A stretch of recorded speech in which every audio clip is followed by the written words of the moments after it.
जय trophy पुरुष elite कपको final खेलमा त्रिभुवन आर्मी क्लबलाई 28 रनले हराउँदै नेपाली पुलिस क्लबले उपाधिमाथि कब्जा जमाउन सफल भएको छ।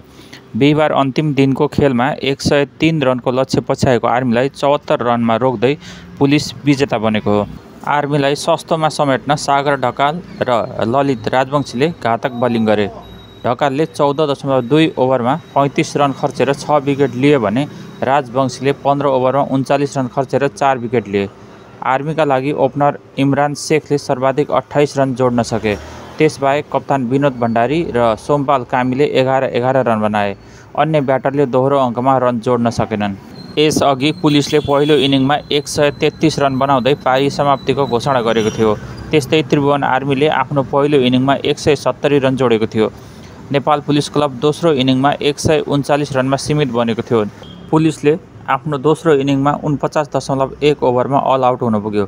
टोलीका लागि कुशल भुर्तेलले सर्वाधिक 45 रनको योगदान दिए। उनले 67 बलको सामना गर्दै 6 चौका प्रहार गरे।